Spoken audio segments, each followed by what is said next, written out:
Abby Matthew, and I will be your host for the meeting today. I'm thrilled and happy to join with you all today's meeting. Let's start. See our agenda.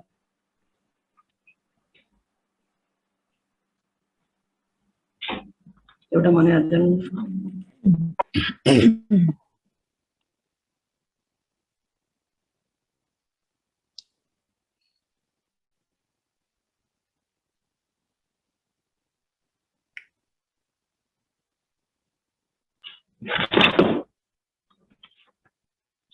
Our agenda of meeting: welcome Mr. B.G. Joseph, introduction to patient support program AB and Matthew and Ajala Alamin, and stress management in eczema by Dr. Shaju, diet in eczema by Ms.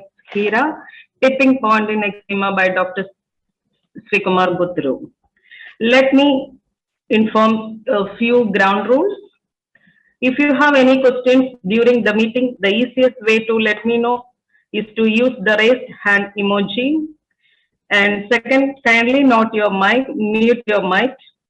If you have any queries, I will make sure that we save time at the end of our meeting.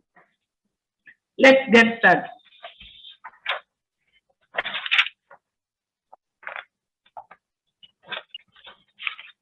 I would like to call up Mr. B.G. Joseph, volunteer leader, for welcome speech and talk about his children's journey with eczema. Over to you, Mr. B.G. Joseph. Good morning to you all, and welcome you all to the first session of Eczema Support Group meeting. And thank you for attending this sparing time, even though this is a Friday. You have a lot of work, but you have to start another week.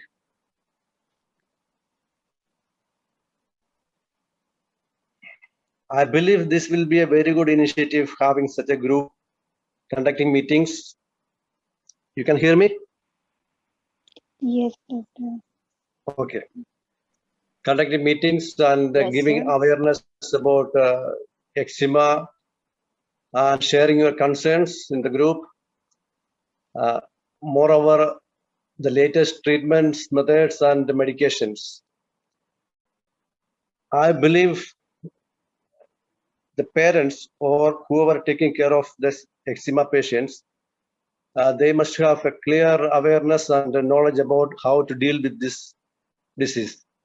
Because I have experienced that the overusage of excessive medication, especially the steroids, it will end up with very big. I cannot say it's a disaster, but it will end up with very big consequences. Personally, I have experienced because my son is an example for this. At the age of, I can say from the childhood, from the birth, we can say at the age of, from 2 months, he started showing the symptoms of eczema. And from there, we started the medication. Initially, we were young, and that was our first child. So we were not aware about this disease. We thought of when we are applying this steroid, suddenly this is disappearing. So we are very happy that, okay, this is fine. But after a couple of days, again, the symptoms comes and it is getting worse. It's severe than before. So we don't have any other choice those days, applying steroids and anti-allergen, anti-allergic, what is it called, antihistamine medicines. So we manage with that.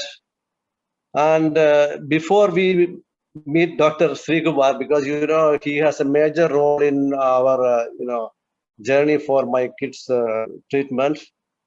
And initially we met some dermatologists where they used to give us steroids. You don't believe that my son, the elder one, his whole body is full of rashes. The head, the scalp is full of, it is like wound. Okay, we apply steroid overnight and we wrap it with plastic. Okay, so again, after 2 days, the same symptoms happens. So we managed in such a way. So we from our side also, because of lack of awareness, we also applied excessive steroids. somehow we managed, but when the schooling started, there is a lot of issues because this boy is looking very dull, and early morning it is very difficult for him to get up because the overnight he cannot have a continuous sleep. Even parents, for us also, it was a very difficult time because we need to go for work. The night there is no sleep, or it is like life is. I cannot say that it's horrible, but we manage somehow. Now my son is almost 22 years. I will, in very short, I will explain his journey. Once we met Dr. Srikumar, but that was one of the turning point of our, the star journey. He, with lot of empathy, he manages, and even my children, when we used to go to him, they feel confident also. Because what happens, parents, we are listening from different people, and we go for whatever possibility, alternative medications we did Ayurvedic, we did homeopathy. The simultaneous use of this all medication, it became worse. Okay. Now what happens in the school also, we have not only the physical disturbance, if psychological problems also there, because my children, when they are in the school, they a lot of bullying happen because the kids in the school, they don't know this boy is sick, and this is not because of his mistake. His body has a lot of rashes and wounds. Always his eyes is falling down and swollen. So this all we manage. But one thing I can say, the parents, whoever is listening this, we should know we have a major role, because those days I myself, we were not aware of how to deal with this. That was one of the disadvantage happened. Now internet, lot of you can find lot of medical journals. You'll find lot of you have better awareness. In short, what happened? He ended up with 2 surgery because excessive use of the steroid. It made him papillae in his eyes, because the papillae is it's like a pimples inside his eyelids. He cannot able to close his eyes, and it rubs continuously on his cornea, and it made a wound there. So we made a major surgery there in Arvind Hospital in India, Madurai. Then again, his eye pressure starting increasing. So what happened? It ended up with glaucoma. So at the age of 16, again, one more surgery for his eyes, that is for glaucoma. So 2 surgeries and lot of struggle. But later on, what happened? He himself started managing this, and he was not complaining that much. Somehow he managed to complete his schooling, and now he's completed his graduation. Now he's fine, because these boys, they know how to manage. Whenever there's a symptoms, before it getting worse, they know what to do. So nowadays we don't have very much involvement on their illness, so they can manage themselves. And now we see them, no one will recognize that they having this kind of disease, or they had this disease. They are very fine, because one of the turning point is the second son. He has, it is not that much severe. It's a mild eczema, but using this Dupixent medication that the doctor has prescribed that medication, so that is giving very good result, because we were using almost 2 years. But now he is in India, and we cannot. In India, it is not available, and we cannot do a continued. But still, without that also, those days he was using this Dupixent. The result was excellent. Now without the Dupixent also, he is managing well. I think I'm taking more time. No, it's okay, sir. So, I can continue. You can continue. Okay. Now, based on my experience, I have to say something about parents who are taking care of eczema patients. You don't show any sympathy in front of them. Let them have a confidence, because no one else will give them confidence. Even though they are I used to say, my son, you are very, sorry, when I say this, no, I'm a little bit, anyway. Emotional. So okay, emotional, okay. You used to say that you have to encourage them, you have to make confidence them, because my son is saying that you are the only one, praising me. You are the only one saying me that I am handsome. So you parent, you need to support them, encourage them, let them stand on their own feet.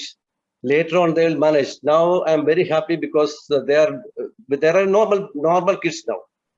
Both of them, one is completed their graduation and the other one is almost completing his graduation. So for my advice to parents, you have to show, you don't show any sympathy.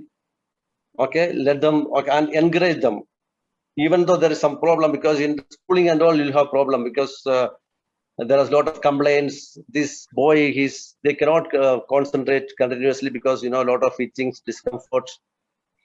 So maybe they will not perform like other children in the school. So you don't compare anyone because you have a special children having a lot of issues. Did you do any Because, allergy tests, sir? Did you do any allergy tests when they were children? Did you restrict diet?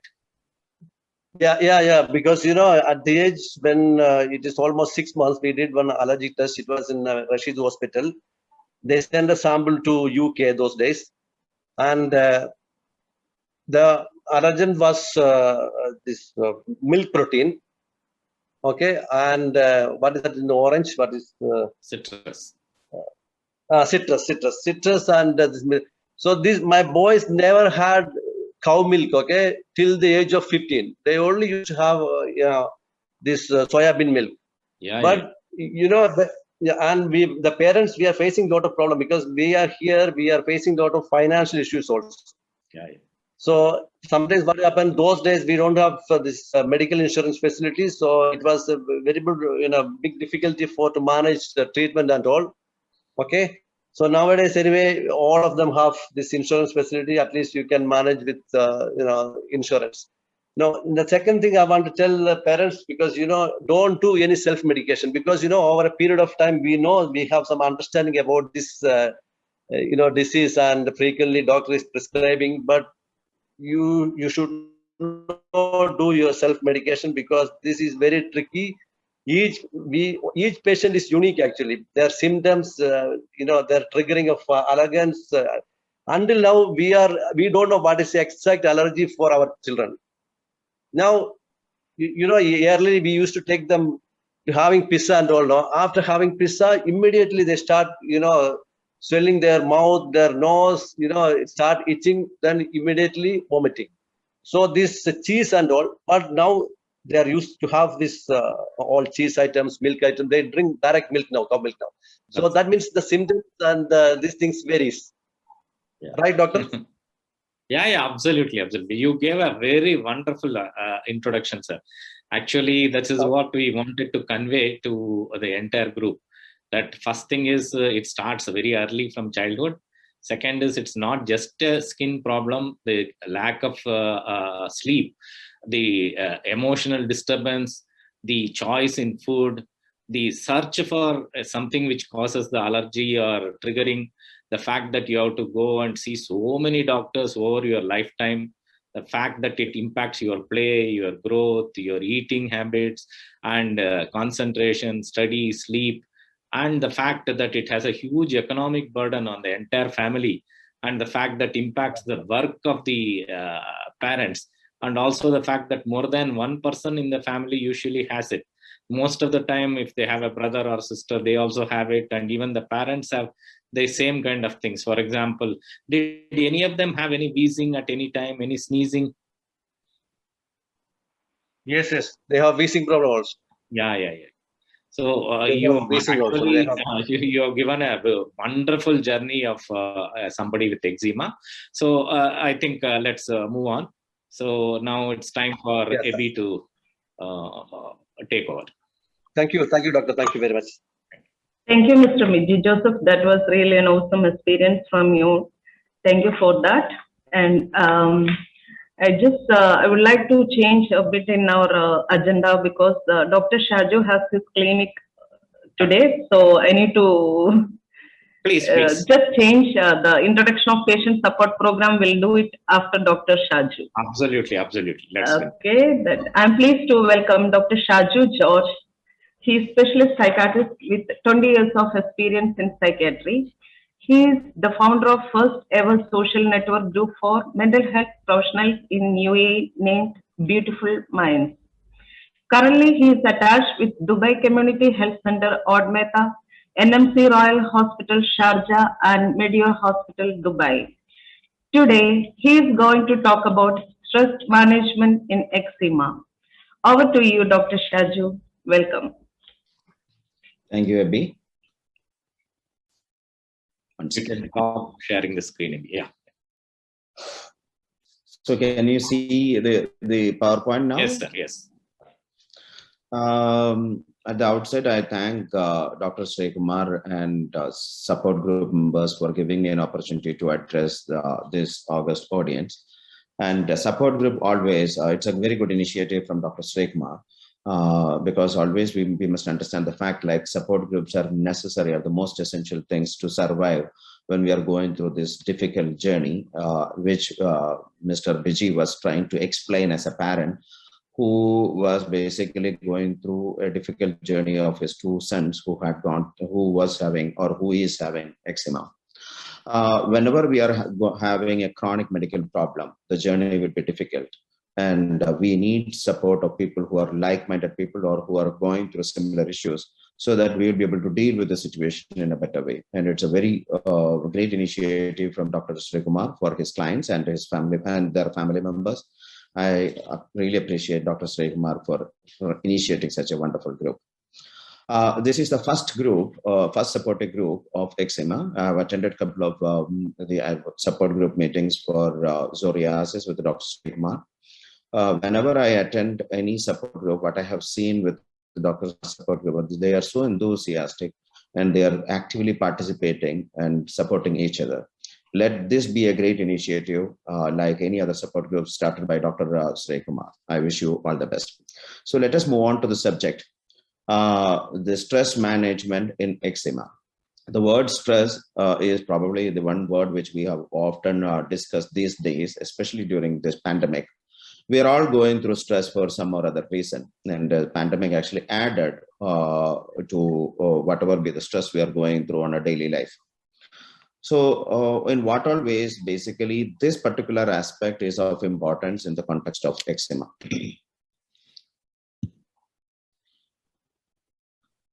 So before moving on to what exactly is stress and stress in eczema, let us define what is as defined by WHO in 1948.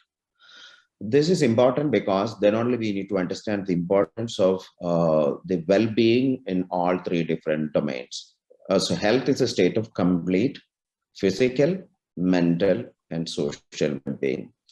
And when Biji, in his welcome speech, he has probably brushed on all these different areas, how the physical problem of eczema affected the mental domain, and how it has affected the social domain of the family, of the child, of the person who is going through difficult phases. So it should be, when we talk in terms of the health, it should be a well-being in all these three important domains. So mental plays a very important role. So what is all about the mental health? Mental health is a state of well-being in which the individual realizes his or her own abilities. They should be able to cope with the normal stresses of life, and they should be able to work productively and fruitfully, and should be able to contribute to his or her community. So let us see that whether we are having a good or positive mental health based on the definition by WHO. Am I in a position to cope with more normal stresses of life? Am I in a position to work productively and fruitfully? Am I contributing to the society or the community where I am living? If not, it's an indication that maybe my mental health is not good. Maybe I'm going through a stressful situation. So whenever I talk about the mental health, I generally ask them, what exactly is your idea regarding mind? Where is the mind? So this question, whenever I have asked from, because I started practicing psychiatry from 2001, last 20 years of my journey with psychiatry. So whenever I got an opportunity to discuss this topic, most often I get very weird answers.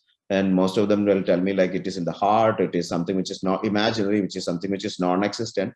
But remember, just like any other branches of medicine, it is psychiatry or behavioral science is also a pure science, which is an organ-based science, and where the organ of treatment, organ of where the psychiatrist, psychologist is basically focusing on is brain. Or in other words, mind is the sum total of the brain functions. We know very well that mind is the master organ. It is the most complex and complicated organ. Before we talk about stress in detail, we know that any medical situation for that matter, if you're going through stress, either it will get precipitated or it will get deteriorated. So that is the importance of mental health, and that is the importance of having a positive mental health and dealing with the stress in the most effective way. This part I need not explain much to you. Just to get into the topic, I thought of putting this slide because whoever is attending the group will be knowing much better things about this than me, and so I'm not going to discuss anything about these two slides. And again, just for me to get into the topic, I have put up these presentations, so these slides basically. So one second. So, in what does it mean to you? If these are not the things of importance for me, then what does it mean to you basically?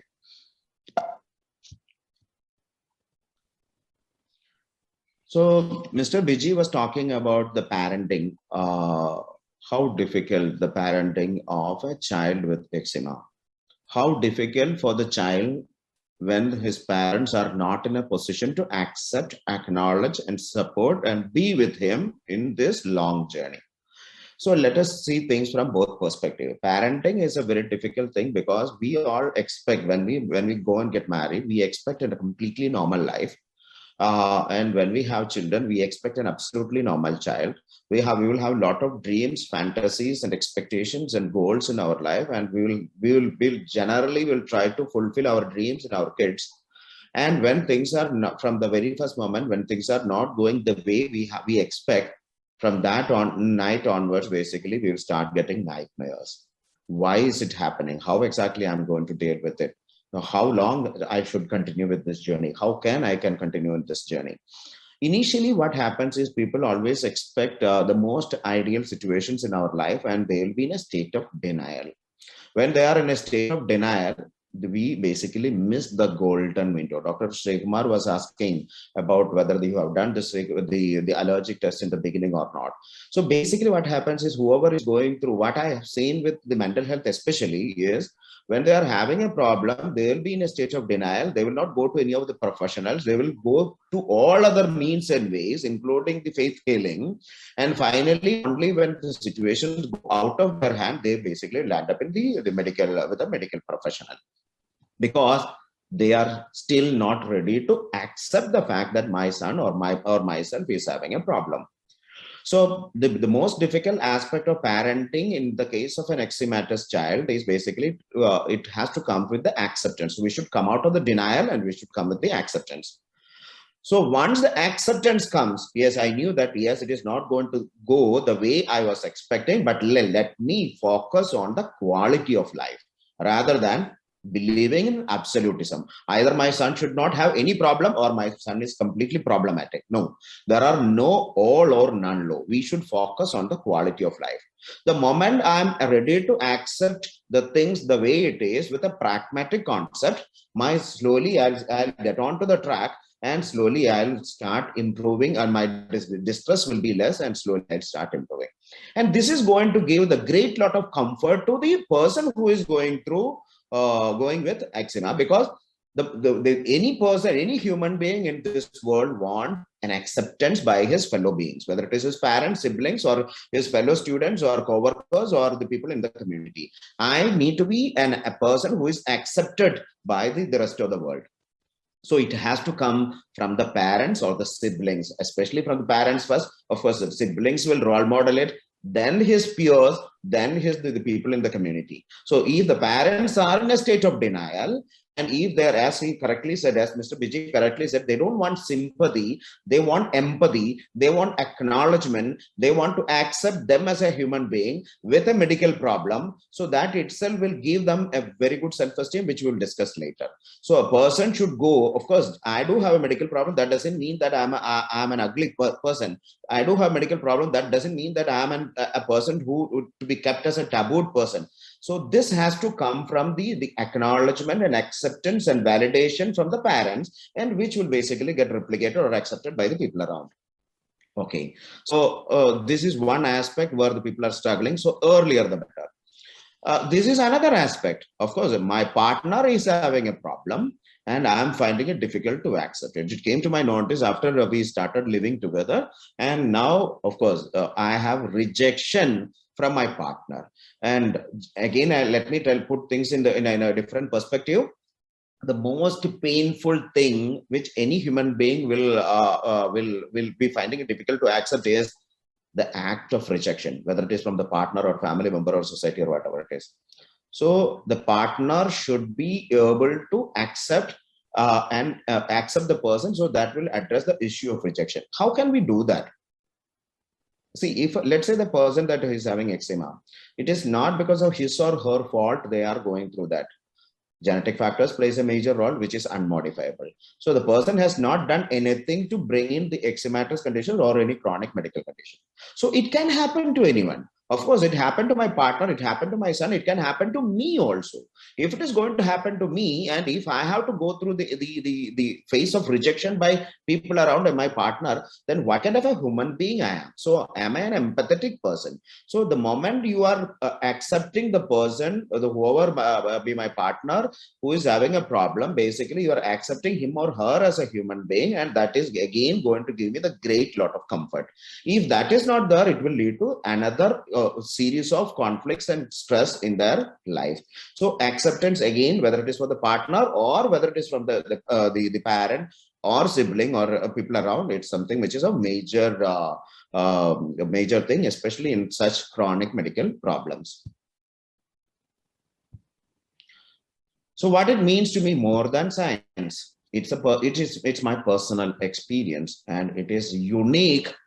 It is unique and different, and it affects me emotionally, a myriad of emotions I'm going through. So it is not an easy journey, and it's a difficult journey. When I get the right support and acknowledgement and empathy from people around, I can lead a quality life. So I need your support.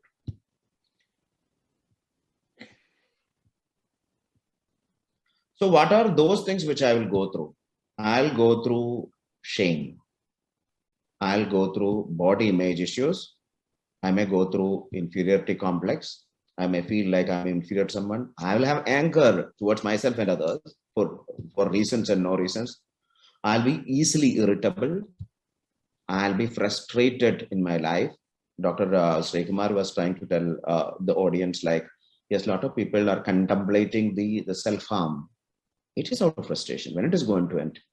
When I'm going to be a human being accepted by others, when I'm going to live a stress-free life, it is not that easy. Of course, it's easy for me to preach from this end, but it is difficult for a person to live with this condition. And why it is me? Always this question we'll ask. Why it happened to me? What wrong thing which came from my side? Why actually God is not gracious or merciful towards me? And it can lead to the whole lot of social anxiety, because I have a feeling that I'm not being accepted by the society, and I'm able to withdraw myself from my friends and family members because I again feel an act of rejection by them.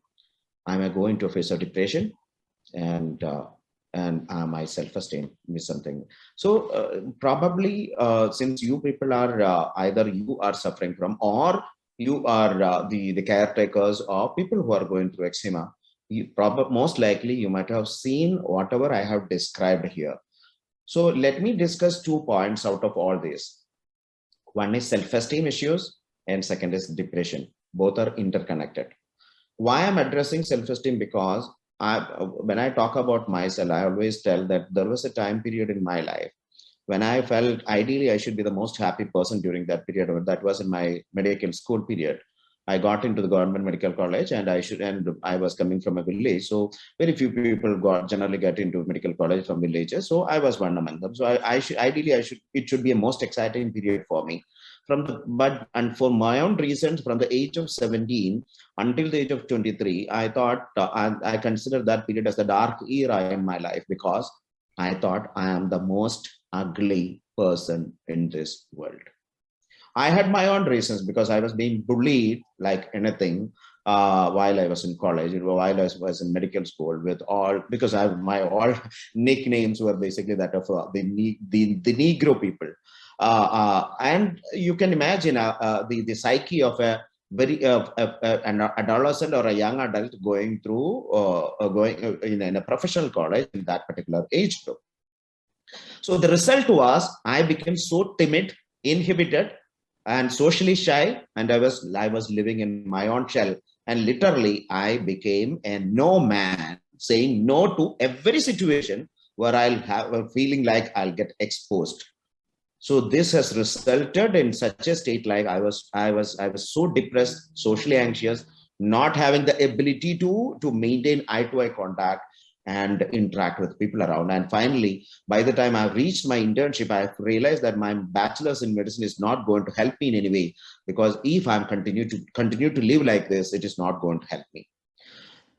Fortunately, by the grace of God, around that time, I realized that rather than looking at my negatives, let me look at my strength. Even when people around are not accepting and not acknowledging, let me acknowledge myself.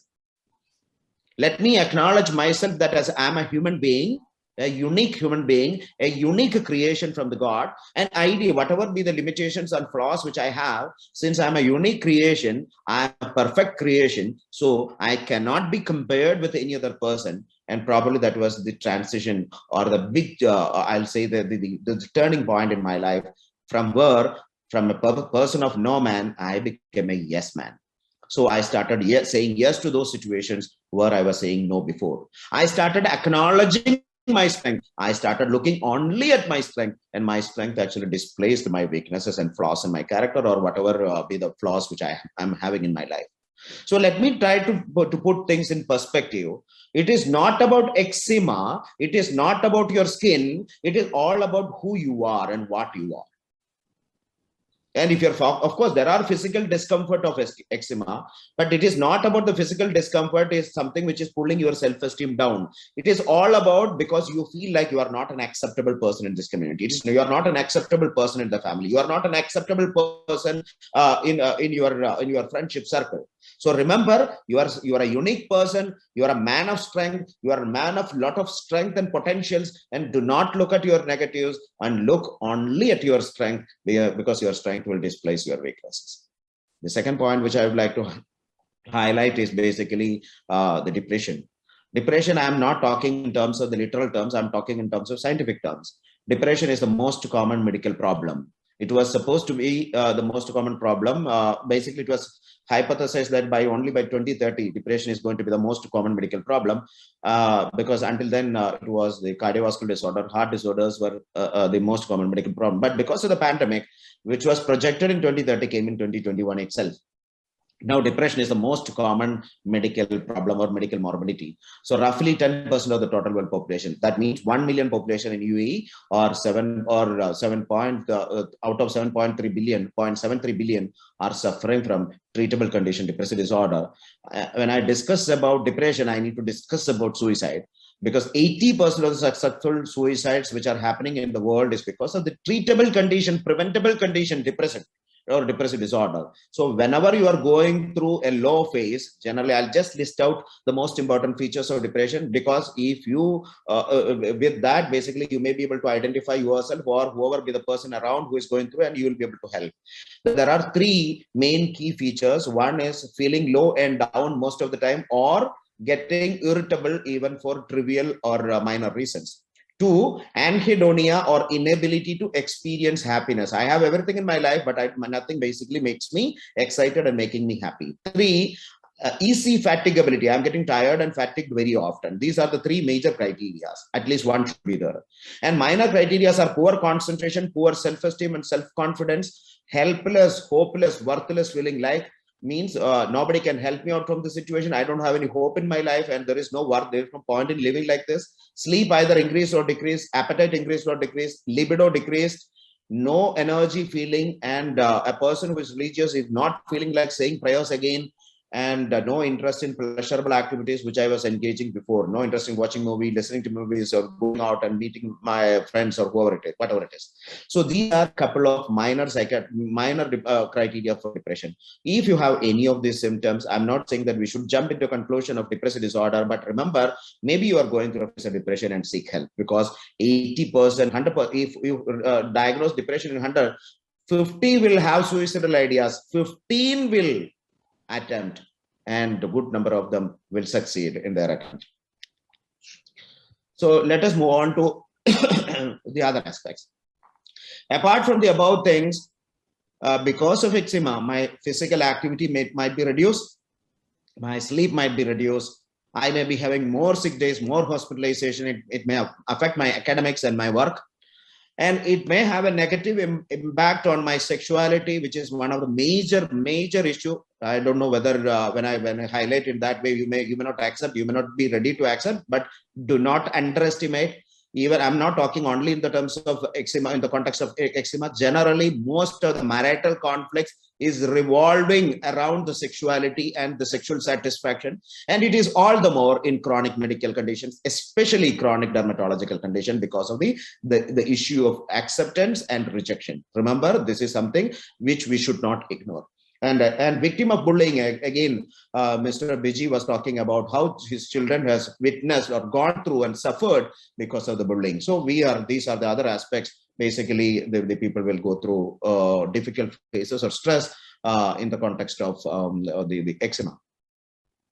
And moreover, the pain, when we talk about the pain, it could be the physical pain, and it is also more than the physical pain, the psychic pain. A pain which I'm experiencing all alone. Nobody is there to share, to understand, empathize, and no one can basically experience what exactly I'm going through. So these are the situations which basically pushing me to stress. Yes, above all, I am super stressed out. What is stress all about? What do you mean by stress? Stress is basically an emotional or a physical or psychological strain which is evoking a body response. It could be physical, it could be a physical strain, or it could be an emotional strain, or it could be a psychological strain, which is causing a physiological response in the body. When we talk in terms of stress, basically there are two English words. One is eustress, starting with EU. Second is distress. Just 1 second. 10 minutes. The second is distress. This means abnormal. EU means EU, the word, when the two letter EU comes, it means happiness, stress on the happier side. This means abnormal, so that means stress on the abnormal side. So stress on the happier side and stress on the abnormal or the difficult side. So basically, how to convert it is it's in your hand. The way you cope with, basically decide that whether you can convert the stress into a eustress or into a distress. Can we live without stress? This is an ad tag which I have seen in India of a telecommunication company, that is Vodafone. And the ad tag was basically a pug was following the child, and probably the company was trying to tell you that wherever you go, we will be there with you. So there is no point in trying to live without stress. You cannot do that. So the only thing which you can do is basically you can live with it and you can cope with it in the best possible way. So how can we know that we are going through stress? So probably when you are going through stress, body will give you some indications, or you will know that these are the earliest or warning signs from the body, in terms of mind, in terms of emotions, and in terms of behavior. When you are going through stress, you can have frequent headache, taut or tense muscle, frequent infections, skin irritations, again, which is very relevant in the context of the eczema, breathlessness, and fatigue. And in the case of mind, basically a person who is going through stress will be worrying a lot, confused thinking, judgment will be impaired, nightmares or difficult sleep, hasty decisions, negativity and indecisions. And in the case of emotion, the person will be having loss of confidence. He'll be fussy and confused, irritable for no reason, anxiety, socially alienated or socially isolated. Depression and apathy means no emotions or blunted emotions. Behavior, the person who is going through may smoke excess, take alcohol in excess. He may have sleep disturbances, libido will be low, and loss of appetite. So if you have any of these symptoms, probably it's an indication that you are going through stress, whether it is the general the stress due to the general reasons or due to the eczema or any chronic medical conditions. So specifically with regards to the eczema, how exactly the stress is basically complicating the situation. A person with eczema, when they go through increased stress, probably Dr. Srekumar will be the right person to discuss. I am just brushing as through this slide.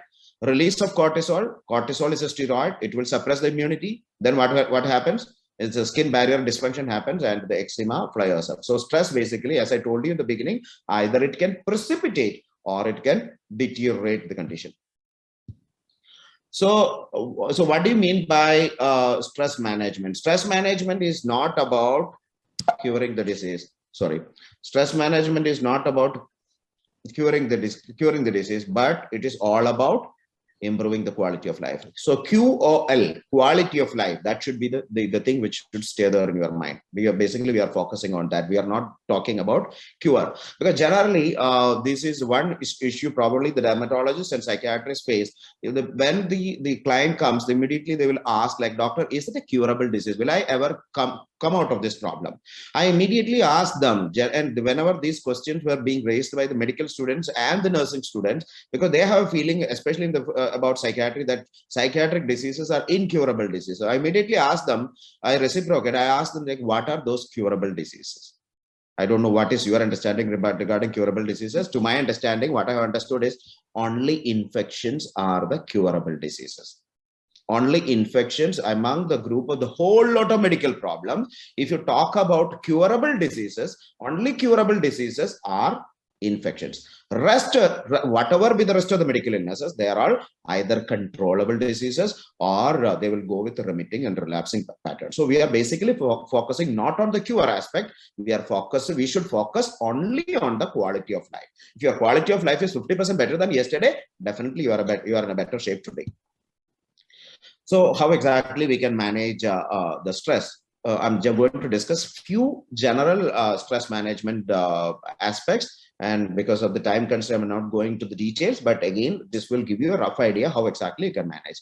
Practice deep breathing. I'll show a short video of the same. And meditation, which you all know, I need not explain. Yoga, again, I'll talk about the guided imagery. Guided imagery means trying to visualize what good things you have experienced, seen, or lived in your life, which will basically help you to have a soothing experience. So basically bringing those or visualization into your mind so that it will help.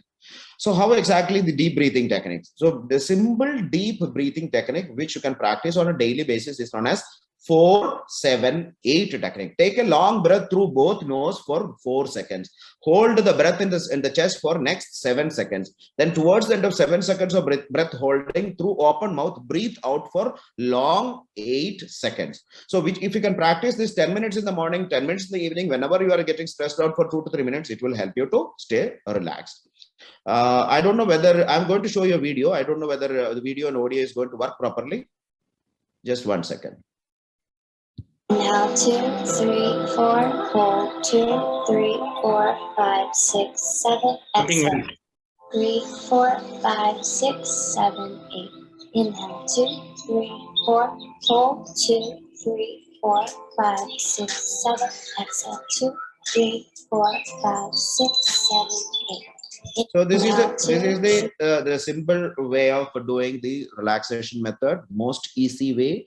And it will help you to stay calm and composed. But always remember, none of the stress management techniques are going to give you immediate result if you're going to do it for once and and not going to do it ever after. So do it as a lifestyle change. Practice it as a lifestyle change rather than doing it as a tip for doing for once. The next is basically mindfulness-based stress reduction. What is mindfulness? Mindfulness means our mind is full of issues, basically. I'm not talking about that mindfulness. That is F-U-L-L. I'm talking about F-U-L.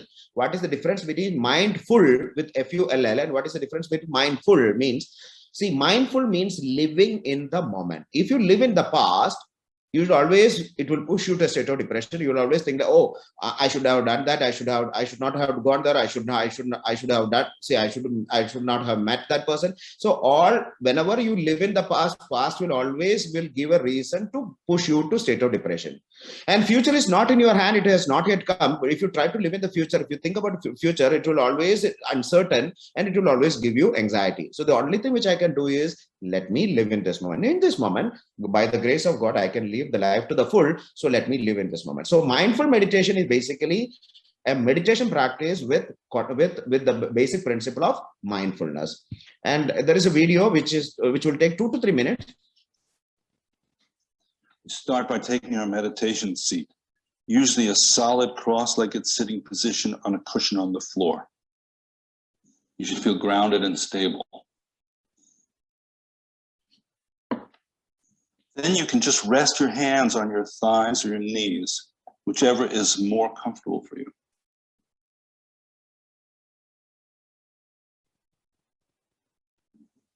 You can extend your spine. Your torso, head, and shoulders should be upright but relaxed.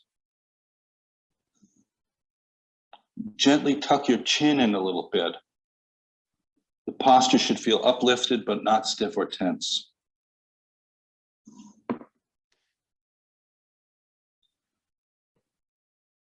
If you have trouble sitting cross-legged for whatever reason, you can take a kneeling posture or just sit upright on a chair. The main point is to use whatever support you need to be comfortable. But in any of these positions, your back should be as straight as possible and not supported by the wall or the back of the chair. In general, we say not too tight and not too loose. And that's a good guideline all the way through the practice. There's a feeling of containment, of settling down and reducing your sphere of activity. Your eyes are open with a soft downward gaze, 4 to 6 feet on the floor in front of you. You're not shutting down your awareness of the space around you, but you can relax your focus somewhat.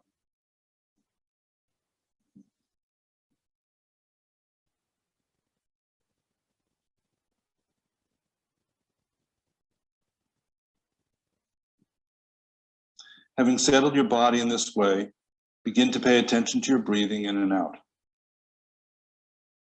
In this case, it's natural breathing, not pranayama or any other breathing technique. You just bring your awareness to your breath. Here again, there's a light touch rather than becoming too intense and hyper-focused. Just a nice, relaxed attentiveness to the breath going in and out of the body.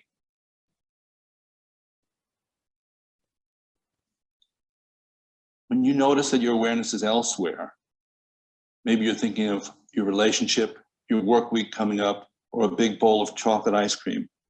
Whatever your thoughts are, when you notice that your mind is somewhere else, just bring your attention back to your breathing. Without any kind of judgment, commenting, or evaluation, just bring it back.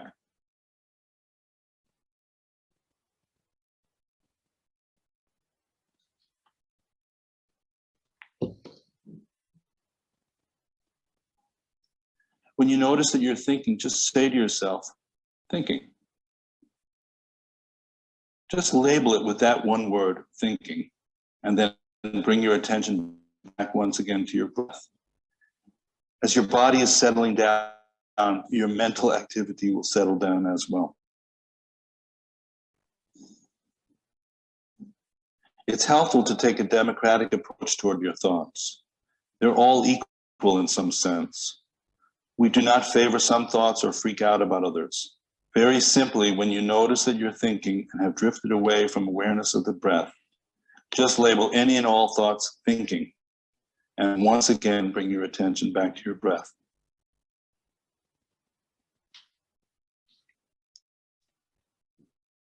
It's important to note that we are not repressing our thoughts, and neither are we following them.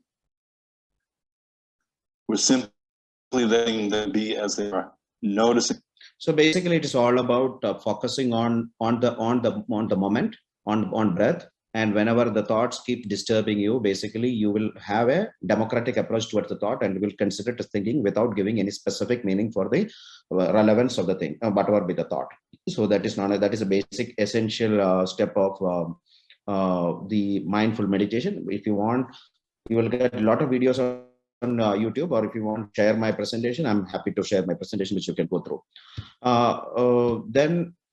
This is something which I like, because always whenever I present any health topic on mental health, I'll always present this. And we should be really blessed, really blessed to stay a baby, basically, because the most of the people, 2 minutes. Most of the people are struggling or coming to our clinic. Basically, they're struggling with sleep issues, or they want basically only one thing. Doctor, can you please help me to get a proper sleep? Remember, if you get a proper sleep, sleep is the most rejuvenating and restorating thing. So if you want to live a stress-free life, sleep is something which is very, very important. And you should have a good quality sleep of 6 to 8 hours. And I've discussed something on the sleep hygiene. Again, please go through the slide, or go through the YouTube or Google. Like, they will tell you like what are those things which can help you to get proper sleep. Most important thing is fixing your sleep time and waking up time. You should have a definite sleep and waking up time. You should avoid certain things which will disturb your sleep, and you should reduce the gadget, and you should keep aside the gadget at least 1 hour before your usual sleep time, because otherwise it will suppress the melatonin. It will basically disturb your sleep. So, and again, take whatever may the measures to enhance proper sleep rather than relying upon medicine after some time. And if this is something which again, which I'll always present, because we don't get time. We have 24 hours, but unfortunately we don't have 15 minutes time in a day to go for physical exercise. And generally what we are trying to do is we are waiting for that day when our picture will come in the newspapers and our friends will send condolence message to our family members. We are waiting for that day to have that 15 minutes time. Please don't wait till then, please. When you do exercise, brain produces a lot of positive neurohormones like endorphin, enkephalin, dopamine, and endocannabinoids. So that will basically help you a lot to de-stress, and also it will help you a lot to manage your chronic medical problems. And this is another important aspect. And whenever I go for the corporate stress management workshops, I always start a laughter club over there. People, I don't know when exactly was the last time you have laughed aloud. Why it is important? Because we need to use more muscles and more energy to keep a grumpy face. And we need to use only less muscles and less energy to keep a smiling face. And laughter is the best medicine. If you want to remain young, don't go to the massage parlor or spa or beauty parlor and spend the pocket full of money. Please, whenever possible, keep a smiling face. Whenever possible, in a group, you laugh aloud. I'm not asking you to laugh aloud when you are all alone. May bring you to me. I'm not asking about that, but I'll keep a smiling. Melody actually helps you to mellow down. I'm not talking about rock or rap, talking about melodious music. So basically, if you're a musical person, listen to music. And what are the other de-stressors? Basically, these are the other de-stressors. Journaling, where you can express your emotions without any inhibitions. Distractions are all DIYs. What I have seen with my wife, again, Dr. Srikumar, my wife is actually working with Dr. Srikumar. I generally say that, of course, whenever she comes back from the clinic, generally around 10 o'clock, 10:30, I sleep a little early and she sleeps a little late. And the next day morning when I wake up, my entire hall will be a big mess because she'll be sitting in front of the TV. And later I have realized that she is sitting in front of the TV and she is watching all DIY programs. And some days it will be crochet, some days it will be paper painting or the waste paper, something or other. She's not good in any of those things, but she attempts. And probably that is one of her best stress buster activity, which is helping her to de-stress a lot. So whether it is knitting, scrapbooking, or coloring, or gardening, or cooking, or whatever it is, even when you are not good at it, please do. It will help you to de-stress a lot. And take a time break and to go to the nature and enjoy, spend some time with you and your friends and family members. And definitely support groups helps you a lot to stay on. Let us pray to have that wisdom. God, grant me the serenity to accept those things which I cannot change, and courage to change the things which I can. But God should give me the wisdom to know the difference. If I do the reverse, it will basically add on to my stress. We understand that your experience is real. It is genuine. It is very unique and personal. It is painful. It is depressing. It is stressful. But remember, it can be managed. And you are not all alone. Let us work together as a team. I wish all the best for the support group. And let us live this life respectfully with good quality of life. Thank you. Thank you, Dr. Shaju. Thank you, Dr. Shaju. That was really a mind-blowing information. Really, I know you are from your clinic timing, and apology for your patience. Thank you so much, Dr. Shaju. Thank you. Really, it was amazing, mind-blowing, like Abby is saying, and very relevant to our group. I've heard you speak many times, sir. Today it was very passionate and it was really bang on.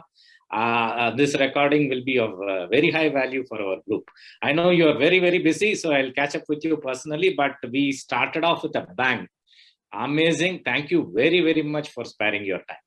Thank you, sir. We have in our chat box some comments, which is excellent talk. Everything is related what I have experienced from Mr. Biji, and many absolutely amazing presentation by Dr. Shaju.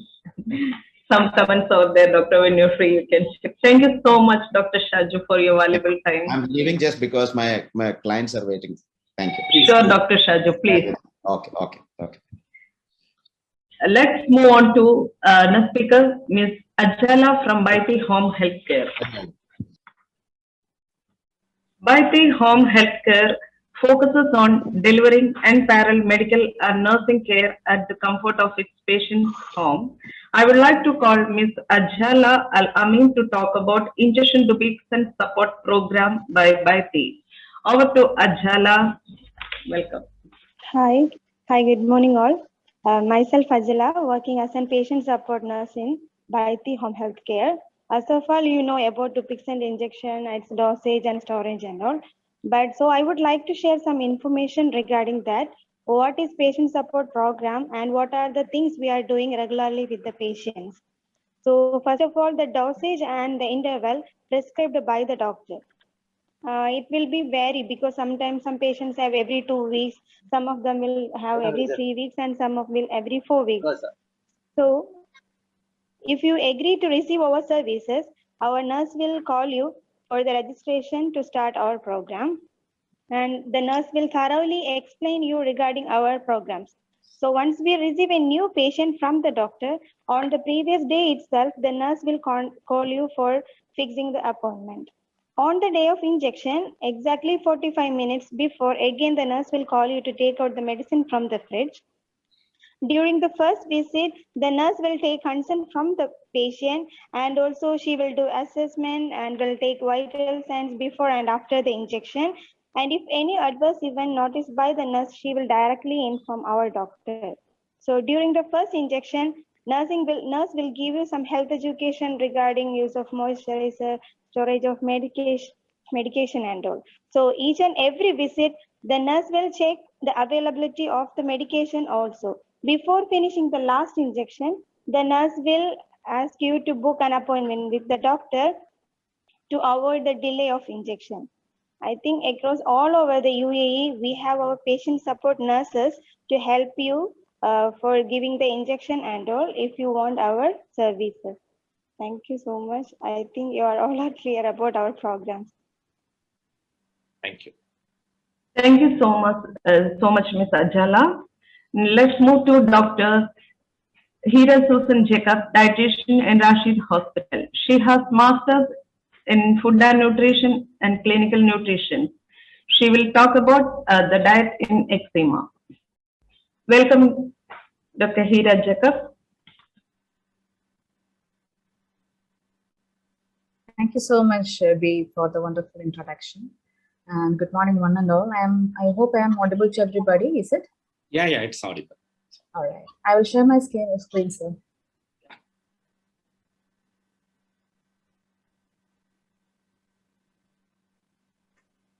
All right. Yeah. It's clear? Yeah, it's clear. Okay. As advised, I am going to do a presentation. I mean, little bit explanation about our diet in eczema. I'm sure that each and everyone will be knowing about it, but still a support from my side.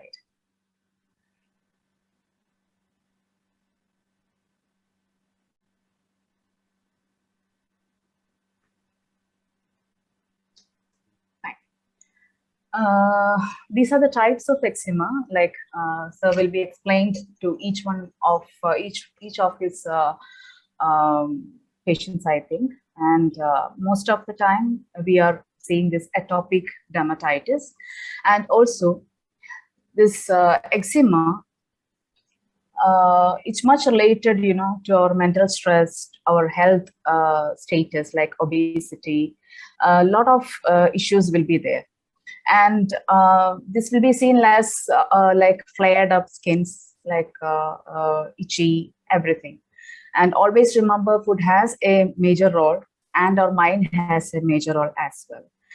How the overweight people are related, or how they are getting this eczema. Like we know, when we are checking for some infections in the body, the C-reactive protein levels will be a little higher for the obesity people, because automatically their immune system will be less.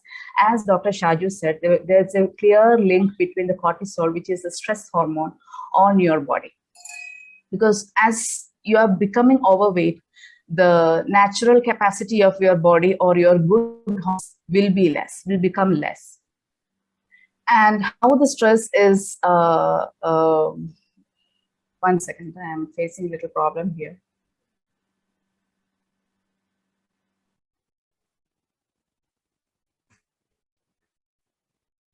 Once again, sir. Yeah, no problem, please.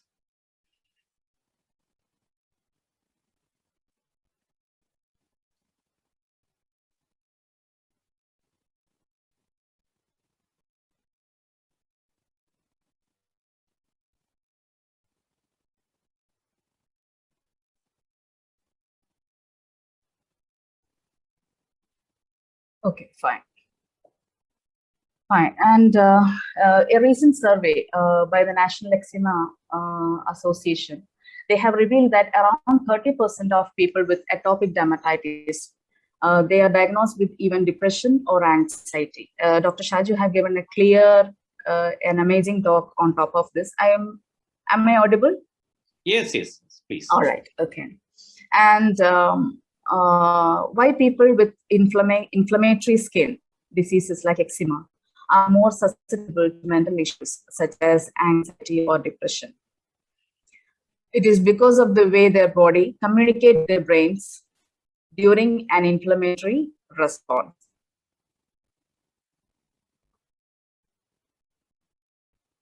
Fine. What are the triggering foods the foods that triggering eczema flare up?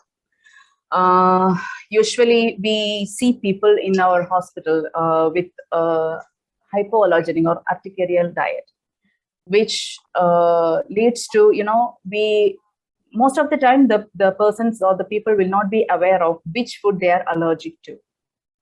So what we are advising them to do is to record each one of the food which they are having for a few period of time, like a record of yourself, like a personal diary of yours related to your daily life. Like today, what I had for my breakfast, for my any unusual food you have taken in between, like that, a small diary of yours.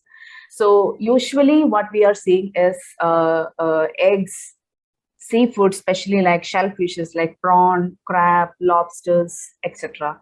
Nuts, then citrus fruits such as oranges, musambi, then tomatoes, tamarind and all. Then of course wheat products. then dairy products, then food agents like, like coloring agents, preservatives, etc., like MSG and all, it will be there. And of course, this soya products as well. And it is not necessary that a particular person should avoid all these listed foods. There is no necessity for that. Rather, you can just record your daily life pattern. Like when I have this food, this have affected me, or this food is okay with me. Like that, each one of the listed foods can be recorded. That will be really helpful. Even you have any issues like, like migraine, digestion problems, all these will help if you are keeping a record of your eating patterns. Some tips from my side on, like, keep a track, as I told, of yourself. Start recording your daily life. Then especially some of us will be having, irritations when, especially with pollens and all, the exposed area of our body will be having itching and everything. So it is something with the external source, whereas the food is something as internal source, we can say. And once you identify the cause, the best and try and eliminate the particular item around 1 to 2 months from your diet, and keep a track. I mean, keep a gap for that particular food, even if it is your favorite food. Just have a monitor on that, and then you can reintroduce to your diet, but not of course not from your decision or your wish and all. It should be under a proper medical supervision, like Dr. Sreekumar. If something comes up, you can contact me as well, and it's an entire team is along with you, so be very blessed in that way. Include, like, some whole fruits, like fruits, vegetables, then whole grain products, not like refined oil, refined flour items like white breads and all. If you can hold those items very seldom, like, use it very seldom in your life, like in a not on a daily basis, because I know a lot of people who is relying on this easy mothers, sandwiches, bread and egg, bread and jam, whole this one, what it is, toasted bread. So those kind of things. Even if you are going for dairy products, I would like to advise you to go for the low-fat dairy products. And of course, water. It is a very important part of our life to maintain a very healthy skin. In eczema, we know it's a part, like, we are losing the moisturizing technique of our skin. To avoid all those problems, make sure that you are taking enough water, like 2 to 2.5 to 3 liters of water in a day, and maintaining a healthy body weight. As I told in the beginning, healthy body weight is a must in each one of us lives, because our body has a capacity, our bones, our pressure, our heart, to pump for our daily life activities and all. It is meant for your ideal body weight.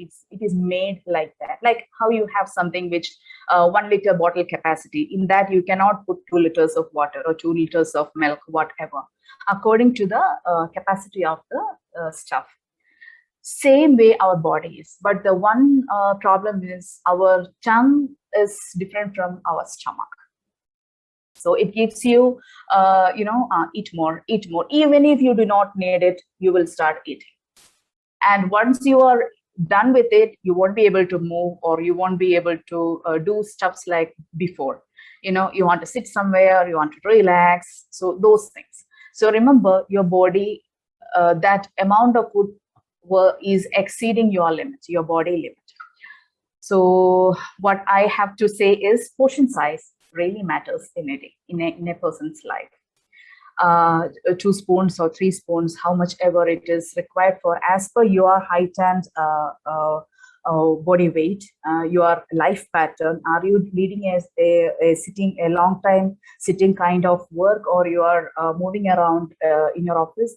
All these small things, what you are doing is matters. Okay. And what are the anti-inflammatory foods?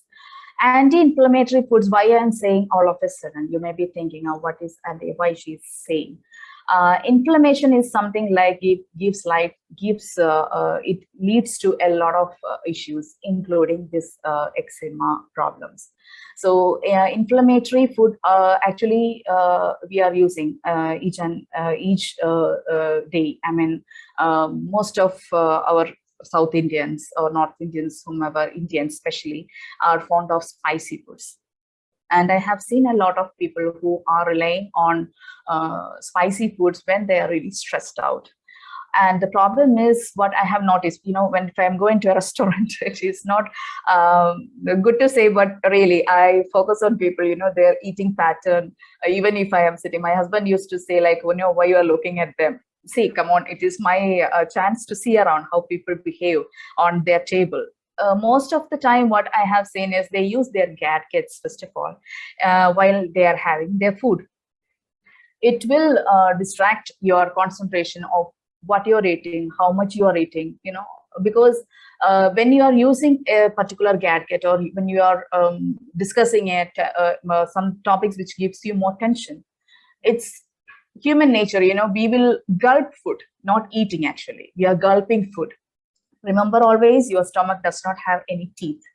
So the digestion process, the eating process should start right from your mouth. And inflammatory foods, like, if something is really spicy, to finish, most of us have a habit of finishing our plate fully. So if the gravy or the something in your plate is spicy, and you need to finish it, of course you have to add more bread or rice or whatever accompanying dish for that, right? So what I'm concluding is, our eating pattern and eating speed, eating mode, eating style have to be monitored by ourselves. Then fried food, then high sugar food. High sugar food, what is the problem is, there is something known as insulin sensitivity. I mean, our body will start, produce more insulin than we need. Now I'm sure most of us will be knowing about the pancreas, the poor pancreas, which secretes insulin for our daily activities. So if we are inactive, this insulin will start, our body will secrete according to our body height, weight, need the required quantity and all, it will secrete. The problem is, this will go inside the cells to act only if the body is active. Otherwise, how we are inactive, our cells will be also inactive. So what our poor insulin will do, it will start circulate in the body. That means your cell is not recognizing that your body have produced insulin. So though it is not going inside, your body will tend to start producing more and more, which insulin level will leads to a very high insulin level in your body, which is considered as a pre-diabetic stage. So even though most of us does not have a family history of diabetes, it can develop at any time of it. Means we had, when I was working with Dr. Zakaria, we used to have a lot of patients which used to, they will be surprised when the results come. Sir, I don't have any family history, but I am diagnosed with diabetes. How it is? Because of the stress, because of the lifestyle, it can happen. And especially here in Dubai, even on the road, we have a lot of stress, jobs on the job side, then a personal life, driving. So a lot of stress, we are living in the stress. And soft drinks, again, it was a pattern which I have seen in people, after having food. There are a lot of people who take soft drinks, like, fizzy drinks and all, on a daily basis before going to bed. They believe that it helps to digest their food, or they believe that it helps to kill the acidity what they feel. It is ulta actually. So that means you are triggering your body to behave in another way, which it is not supposed to. So what I request you to hold your soft drink intake for a while and replace it with water. Reintroduce, why I mean is, I'm sure that these people will not be taking enough water in the body. You know, when I was studying in my college days, our nutrient books, I mean the main books was of these capacities, you know, this thickness. Whereas it came to water, it was a big bundle. And we always surprised that, you know, how we will finish it. How it has a wonderful and major way role to do in your body, in your daily life, including your skin, your scalp health, your nails, your eyes, your everything, each and every organ of yours as well. And one more thing is the bottled juice. Yes, it's a very important thing, what I have noticed. Like, you know, different companies have different flavors. Even it is so attractive. Keep it as a practice that we can start right from the childhood itself. I am a mother who holds all these things for my daughter. I never buy those things for her. Rather, I promote water intake and fruit as such. Not even fruit juice is made at home. So I believe it is a very, not even believing, it is the fact that it is the only way which can help us. If you are going for a long run in the day, if you are, engaged with a lot of things and you are not able to eat properly, then go for a juice. Doesn't it will not affect that much because it balances your body before going into hypoglycemia. And and that time also as well, if you can go for a fresh juice counter, it will be great. But no other go, only rely on these kind of company products. You can even think, if you make a lime juice, whether it will stay for the long time in the same container. It will not. Either it will go as bitter as it can. It will not be able to. It will be not good at all to use in any way. So it's like a common this one to think about it. And very recently, these thing like the millets. I would like to introduce these kind of wonderful millets, wonderful things. Those who have, especially for those who have gluten allergy, like celiac problem, celiac disease, can go with this. Another major benefit of millet is that it can help you keep in hold your blood glucose level as well. Because we have a patient who had around 12.6 his HbA1c is, and his wife, though she is a dietitian, she did for a lot of research on this, and even she started from their home itself, and his blood sugar came down. The HbA1c came down as 6.5. And of course, the exercise is incorporated, and diet pattern is there.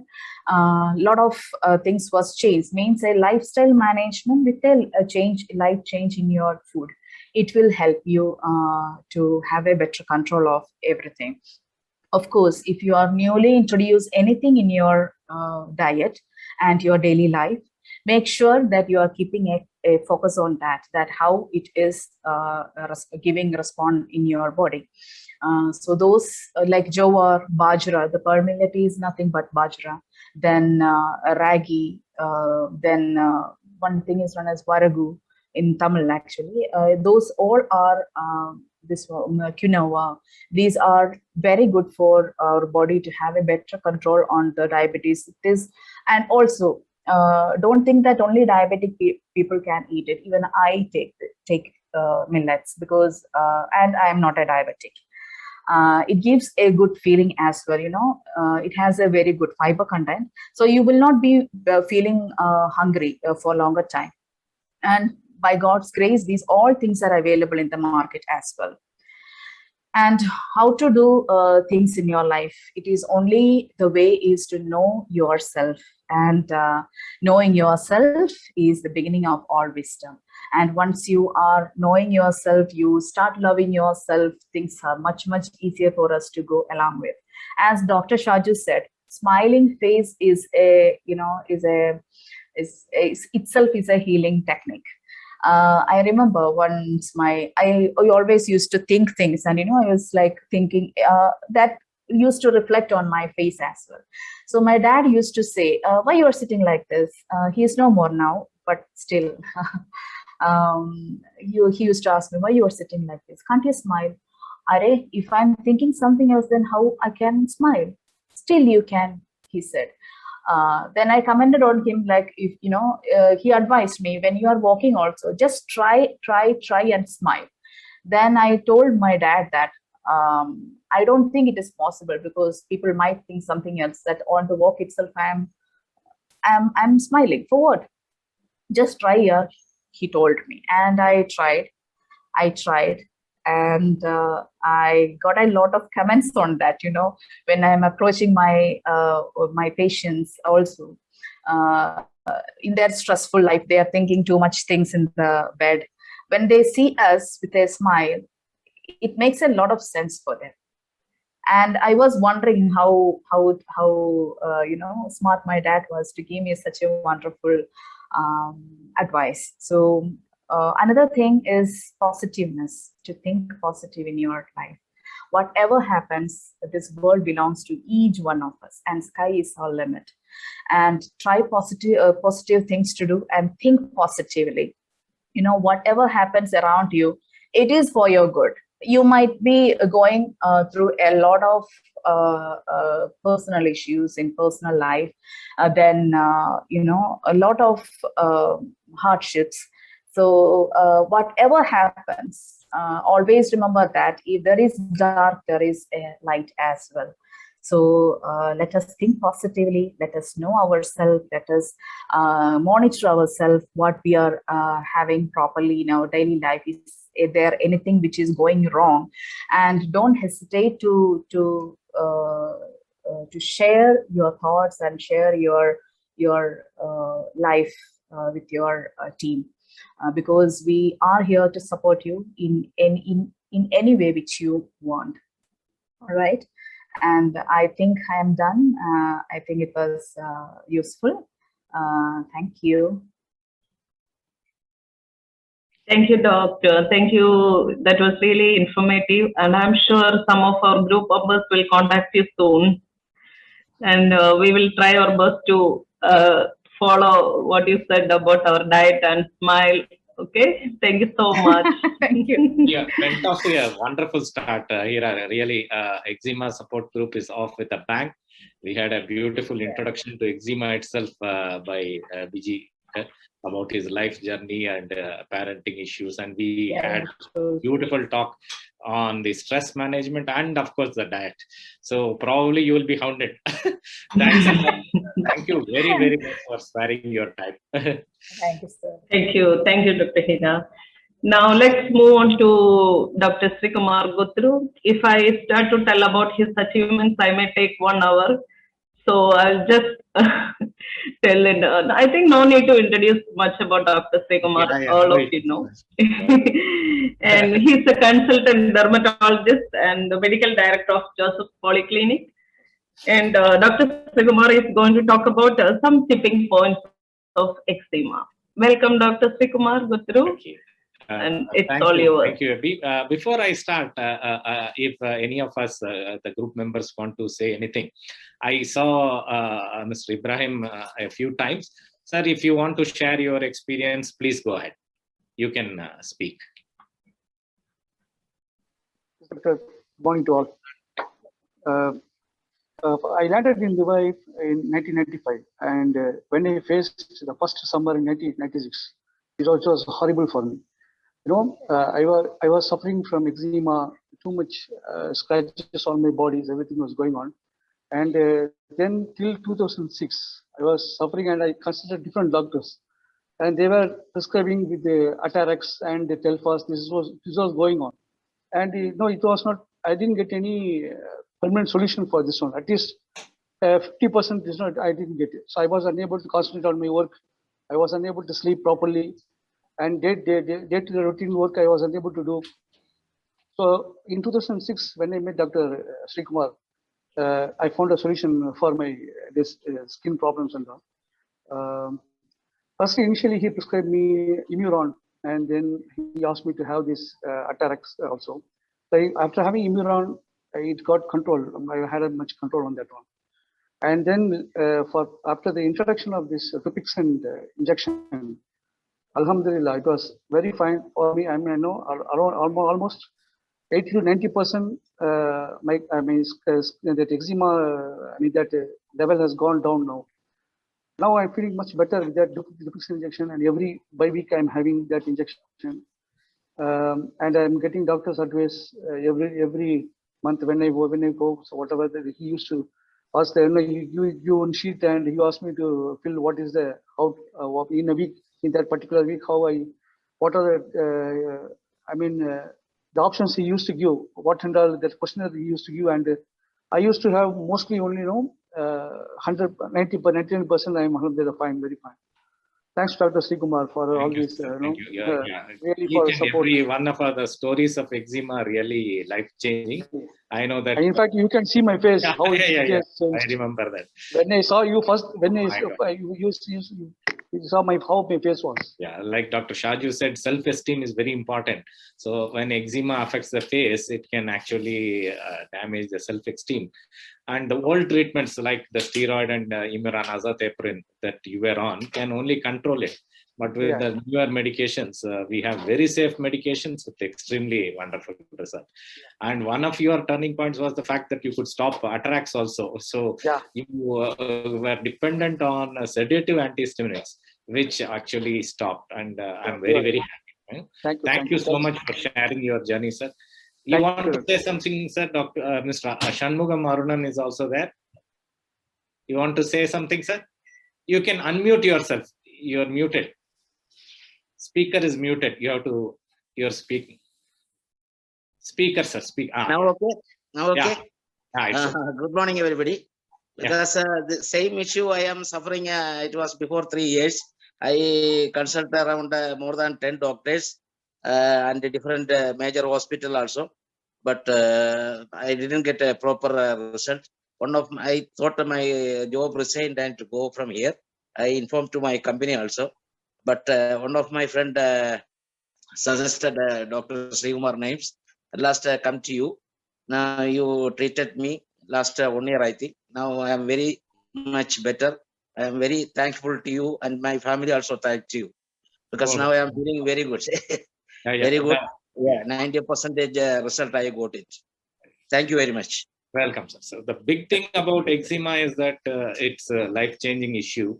And when we are very blessed indeed, because why do we become dermatologists or doctors? Is because we want to make a difference in the quality of life of our patients. So we are really in a very exciting era, and so many new medicines are available, which are very safe and which can make a huge difference. So the very purpose why we created this group is to connect people who go through difficult times together, so that you all talk to each other. See, it's so much is there. It's not just a physical issue, physical issues, mental issues, social issues because of bullying, so many things. People thinking of resigning their jobs, people who are really frustrated, people who are depressed, anxious. We see almost all the kinds. In fact, many of my patients who had the worst issue actually haven't come on to share their experience. They need some more time to speak. So I really am very happy that we have started this group. It's very important to have a teamwork. Teamwork is very, very important. We need dietitians, we need physicians, we need psychiatrists, we need patient support groups. You know that the cost of these newer medications are quite high. And it's very difficult for us to sustain this kind of cost over a long period of time. Therefore, the patient support programs and the way they help and all that, and the nurses who actually are even willing to go to the patient's house and deliver the injection, all these make a huge difference. So with that, I will just share a very little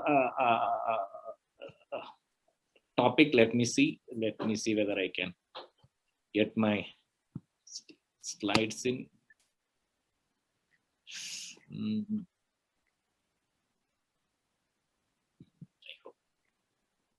I have too many presentations. Sometimes I end up opening the wrong one. Let me see whether. Oh no, this is not the one.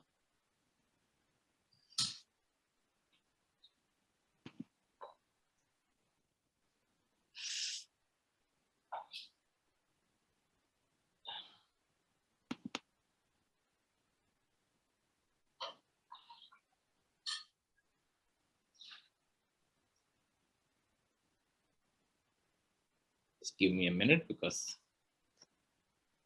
Oh, okay. This is about psoriasis. No.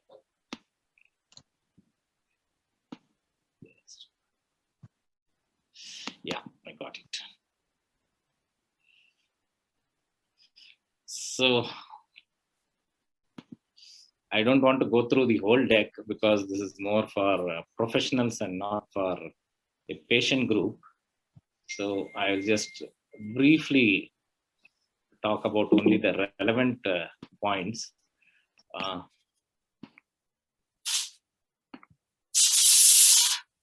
the slides visible? Can you see it? Not yet, doctor. Oh, okay. Somebody else is sharing a screen or something?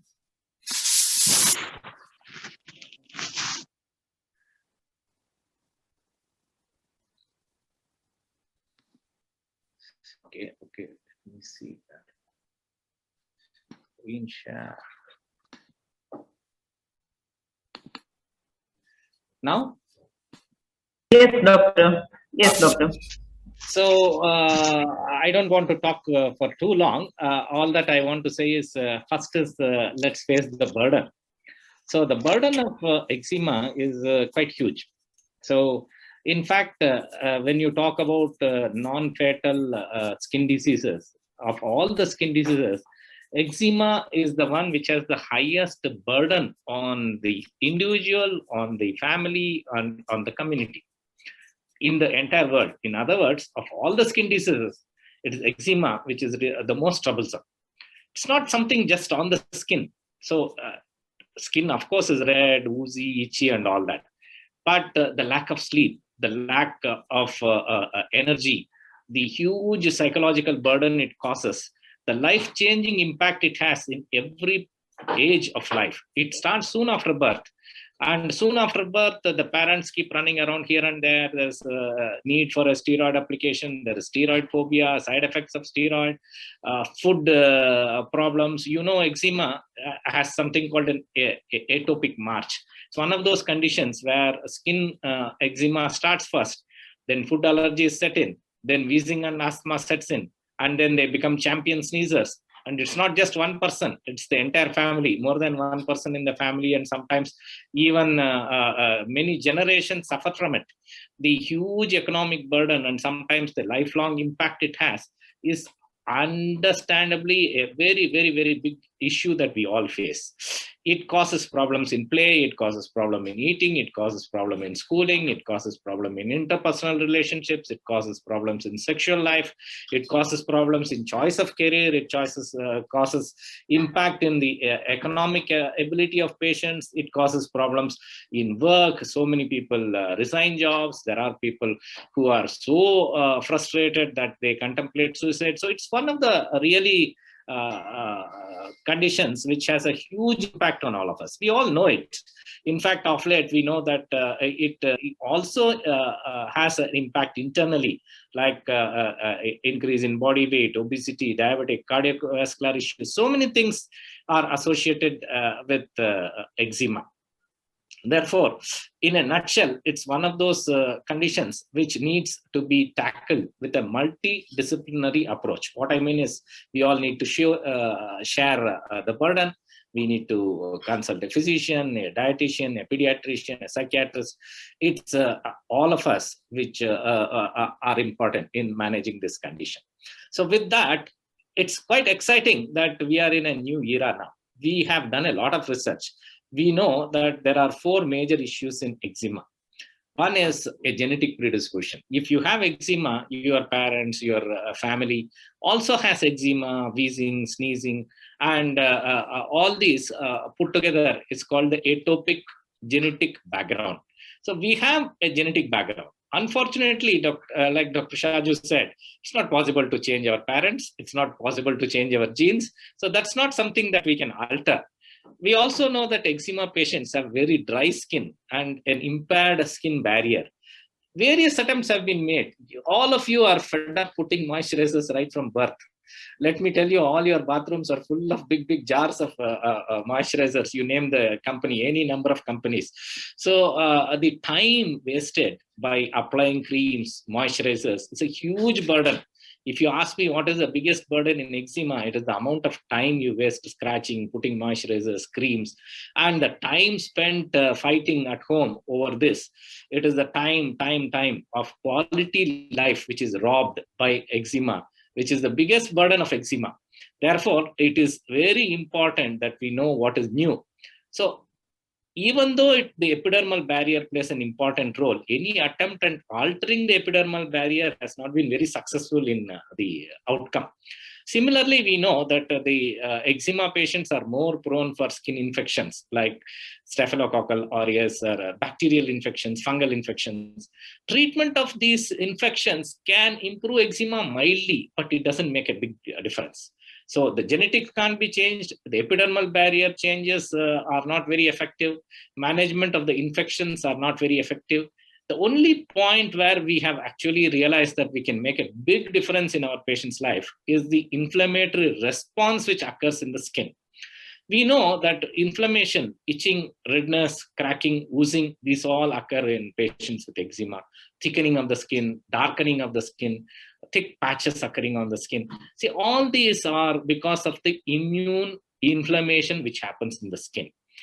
We know a lot about the immune inflammation. We know which kind of cells cause it. We know which kind of chemicals cause it. And we know that it is possible for us to target this in a big way now.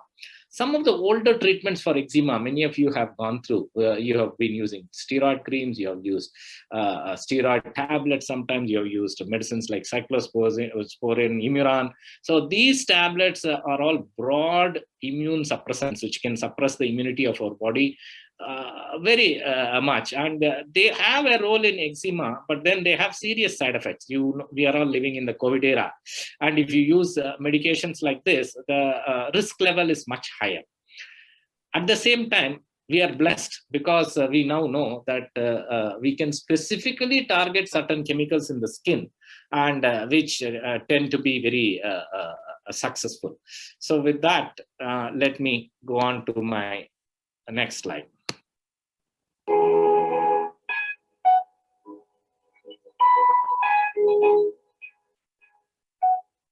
Atopic dermatitis, or AD, is a chronic inflammatory skin disease that leads to dry, scaly, itchy skin and eczematous lesions. Moderate to severe AD is a potentially debilitating disease. The pathophysiology of AD is complex and multifactorial, involving immune and epidermal barrier components, influenced by genetic and environmental factors. Patients with AD have a mix of lesional and non-lesional skin. Though normal-looking, non-lesional skin has persistent underlying inflammation due to activation of the immune system. In patients with AD, there are 2 main converging pathophysiological features: increased skin inflammation coupled with abnormalities of epidermal barrier structures and function. In the acute stage of lesion development, there is an increase in T cells and continued release of the type 2 cytokines IL-4 and IL-13, along with other cytokines and chemokines that promote inflammation. As the lesion progresses due to chronic disease, there is persistent type 2, including Th2, signaling. Dupilumab inhibits IL-4 signaling via the type 1 receptor, and both IL-4 and IL-13 signaling through the type 2 receptor, resulting in decreased IL-4 and IL-13 cytokine-induced responses, including the release of pro-inflammatory cytokines, chemokines, and IgE? So actually, this is more technical. I don't want to describe this for you. All that I need to tell you is that, we have newer knowledge, and we do understand that the scenario has changed totally. All this I don't want to go through with you, because this is not very relevant for you. All that I need to say is that life-changing impact has been seen by many of us. This is not the only medication. I'm not here to promote any medicine, definitely. All that I want to convey is that the story has changed. We have so many new medicines nowadays available. And if you actually communicate with each other and hold hands, you will know exactly at what stage you are in, what kind of help you can get, which professional to contact, and you will find that the whole thing has changed a lot. So just to share a few of my own personal cases, this was a young lady who had literally isolated herself. I had seen her right from childhood. For more than 15 years, I've treated her with eczema. She had glaucoma, the side effects of steroids on the head, which you had explained them very nicely. She was unable to find a life partner. She became depressed. She started isolating herself. She started closing herself in a room. Actually, we had an excellent outcome, and we ended up with superb results with her getting married, and she's really had a life-changing impact with the new medications. Again, a 14-year-old youngster who actually had been having eczema right from a very young age, and then had become a champion sneezer and an asthmatic, tried everything, depressed, had panic attacks, was under psychiatric care, and the life-changing impact that he had in a very short time, and which we could maintain. A 13-year-old child who was a champion sneezer, father was a champion sneezer, grandmother was asthmatic, serious restrictions in play and eating, and steroid dependent. Just imagine a youngster, you tell him don't eat this, don't eat that, and then what happens? He actually wanted to become a movie star. Again, a classic illustration of how important a body image is, and how it is possible for us to make a huge difference in a patient's life.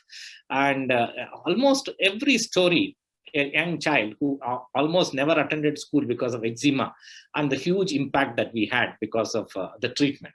So I think my presentation is more than enough. All that I need to convey is that we are actually in an exciting and era, with the tipping point being a plethora, a number of medications. It's not just only Dupixent. We have a lot of other oral tablets also called JAK inhibitors.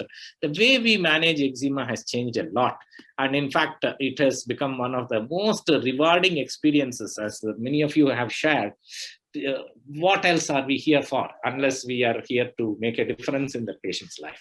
So if we all hold hands, if we talk together, if we get help from patient support groups, communicate with each other, we can overcome almost any of the challenges that we face. And the outcome for eczema sufferers nowadays is wonderful. Not only a near normal life, in fact, I would say a super normal life. It's absolutely a wonderful era to be in. And with that, I think it's time for us to conclude. Thank you. Anyone have any doubts? This is the time. You can use this 5 minutes or 10 minutes. Doctor, I have one question. Tell me, sir. This Dupixent, when it will be available in India? Do you have any idea? I have no idea. That's a question that only the companies can give an answer. You see, most of these things, there are a lot of rules and regulations. For example, if I'm aware of the fundamental rule in India, most of the time, Government of India will insist that a medicine should be manufactured in India. They will not be very willing to import a medicine and sell in India. So Government of India will insist that you keep a manufacturing unit here and then make it in India and then sell it in India, and they may actually change the name, and there may be some rules regarding getting licensing and all that. So that's a complicated process. So, I believe it's on the way, but that's not an answer that I can say. So hopefully, inshallah, it should be happen soon. Thank you, doctor. Thank you.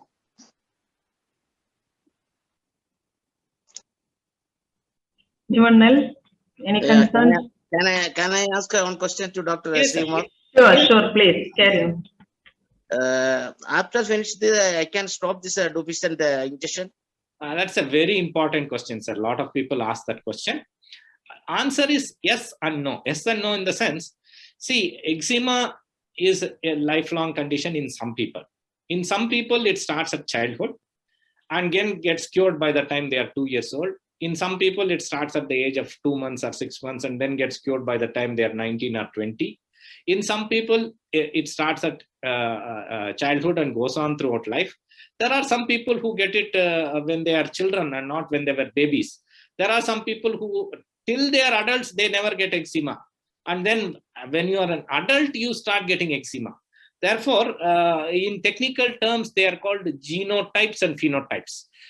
So we are doing a lot of research nowadays to see certain chemicals in the blood by a blood test or skin test to predict whether somebody can stop a medicine or not. Okay. But the way we advise our patients is that, see, ideally you have suffered for a long time and it's much better to keep it under good control with the medication. I would rather say that the question is, can we make Dupixent cheaper? I would be very happy if that can be done. So that's not in our hands. So as of now, unfortunately, we don't advise anybody to stop Dupixent injection. We advise them to continue.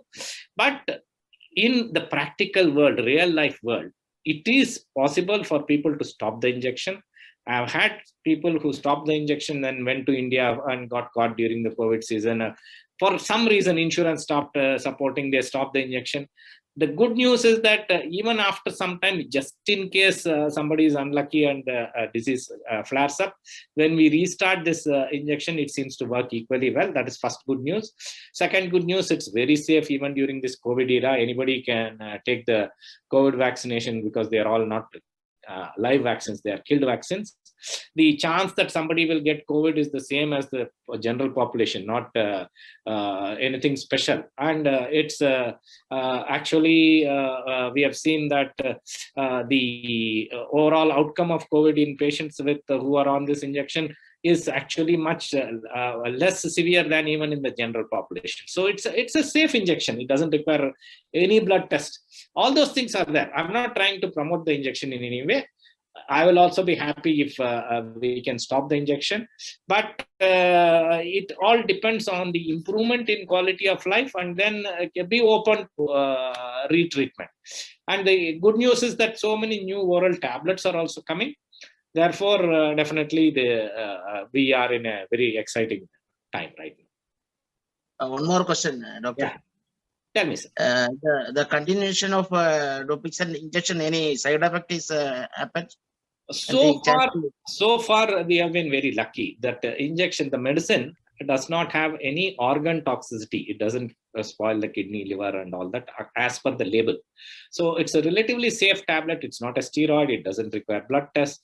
So as far as this medicine is concerned, it is safe. It can be taken for a long time. If somebody becomes really much better, definitely we can consider stopping.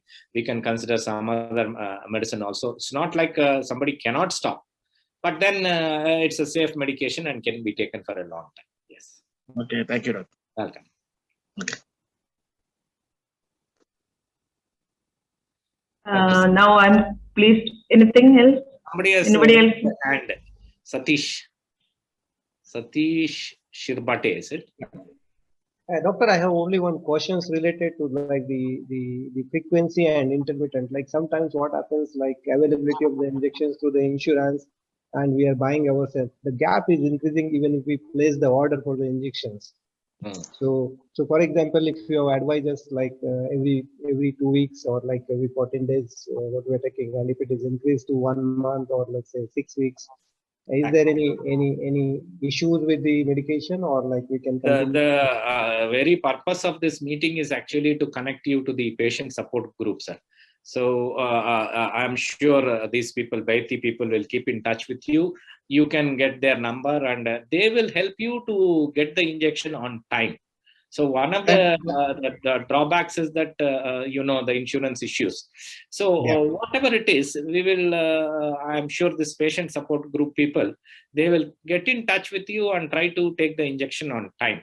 See, there are two things here. One is called on-label and second is off-label. On-label, every 2 weeks in adolescents and adults. In children above 6 years, even once a month is acceptable. But the real life situation, like you yourself said, what happens in real life? People don't take every 2 weeks. There are people who take once in a month. There are people who miss an injection and then restart. All those are practical problems we face on a daily basis. So these things are called adherence and compliance issues. So please, I will ask this team, the patient support program, to keep in touch with all of you to help you to get the medication on time. That's one of the important reasons for this meeting, actually. Yeah. Thank you so much, Dr. Sreekumar. Anyone else? Any clarifications or any doubts?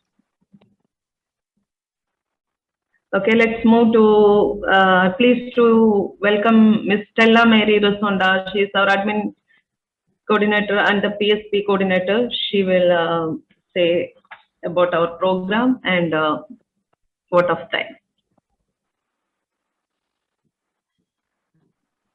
Hello, good day, everyone. Actually, I'm Stella Rhea Sonda from BD Home Healthcare, and I am the patient support coordinator. I am managing the team wherein we have our care coaches who is coordinating with the doctors, with Dr. Sreekumar.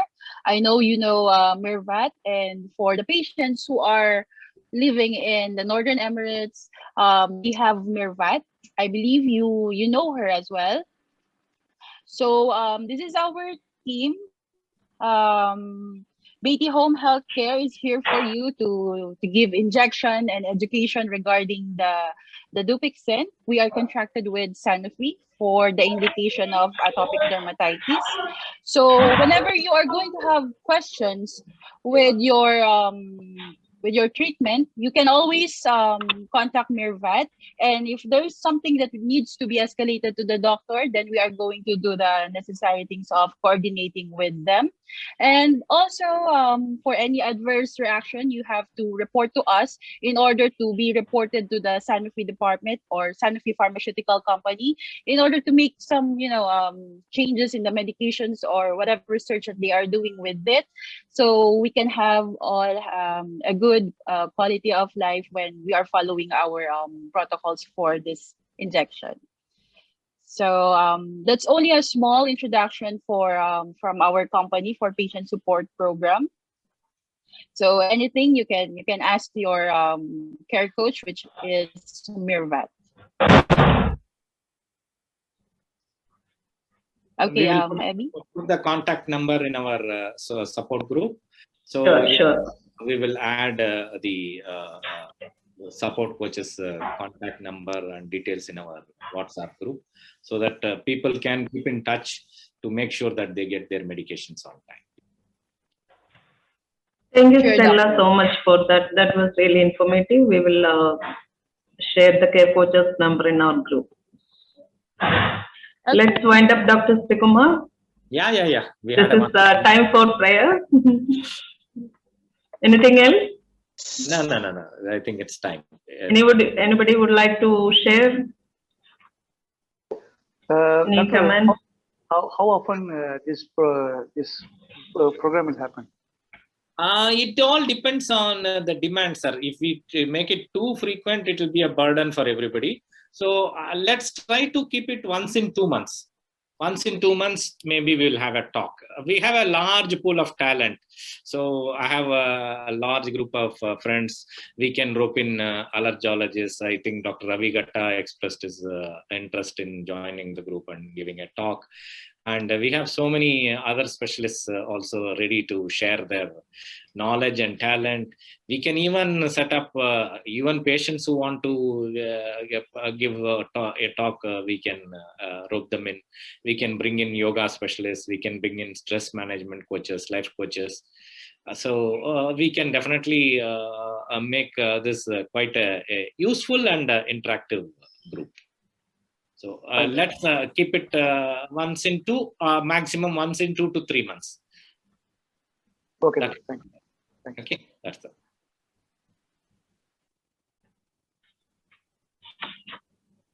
Thank you very much all. Thank you for joining us. I hope you all grasped many good information through this. Hope the time was good for you all that you spent to us. Thank you so much. Thank you. Thank you very much. Thank you, everybody. Thank you very much. Have a wonderful weekend.